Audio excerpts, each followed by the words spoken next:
ഇഷ്ടമില്ലാത്ത, അതായത് ഉപ്പാനെ കിട്ടാത്ത മക്കൾ, വീട്ടിലൊരു സൗകര്യമില്ലാത്ത ആളുകൾ.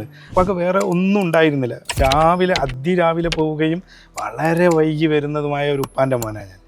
അതിൽ ആ ഓർമ്മയിൽ നിന്ന് ഇങ്ങനെ വരികയാണ്. അന്നത്തെ ആ ഓർമ്മയിൽ പലപ്പോഴും നമുക്ക് ഇഷ്ടമില്ലാത്ത, അതായത് ഉപ്പാനെ കിട്ടാത്ത മക്കൾ, വീട്ടിലൊരു സൗകര്യമില്ലാത്ത ആളുകൾ. അത് എനിക്ക് തിരിച്ചറിയുന്നത് കുറച്ചുകൂടി ഞാൻ കോളേജുകളിലൊക്കെ എത്തുമ്പോഴാണ്. എല്ലാവരും എന്നെ ഇസ്മായിലാക്കൻ്റെ മോനെ എന്നാണ് പറയുന്നത്. ഞങ്ങൾക്കൊന്നും അത്ര ഇഷ്ടമില്ലാത്ത, അല്ലെങ്കിൽ ഉപ്പ എന്നുള്ള നിലക്ക് ഒന്നും ചെയ്തു തരാത്ത ആളെക്കുറിച്ച് ഈ ആളുകളൊക്കെ അന്നേരത്തെ ഒരു തോട്ട് പ്രോസസ്സ് അങ്ങനെയാണ് പോയത്. പിന്നെയാണ് ഞാൻ അതിൻ്റെ ഒരു സൗന്ദര്യം എന്നിലേക്ക് സ്വാധീനിക്കുന്നത്. കമ്പനി സെക്രട്ടറി എന്ന് പറയുന്നത് എൻ്റെ ഒരു വെഹിക്കിളായിരുന്നു. അതിലൂടെ പോയാലാണ് എൻ്റെ ജീവിതത്തിൽ എനിക്ക് ഇതിലെത്താൻ പറ്റുന്നതും എൻ്റെ കുടുംബത്തെയും അല്ലെങ്കിൽ ഉപ്പാക്ക് മിസ്സായി പോയൊരു കാര്യവും കൂടി ചെയ്തിട്ടെത്താൻ പറ്റുക എന്നുള്ളത്. അവിടെ നിന്നാണ് യഥാർത്ഥത്തിൽ ഉപ്പയാണ് എന്നെ, ഒരുപാട് പോരായ്മകളാണ് എന്നെ യഥാർത്ഥത്തിൽ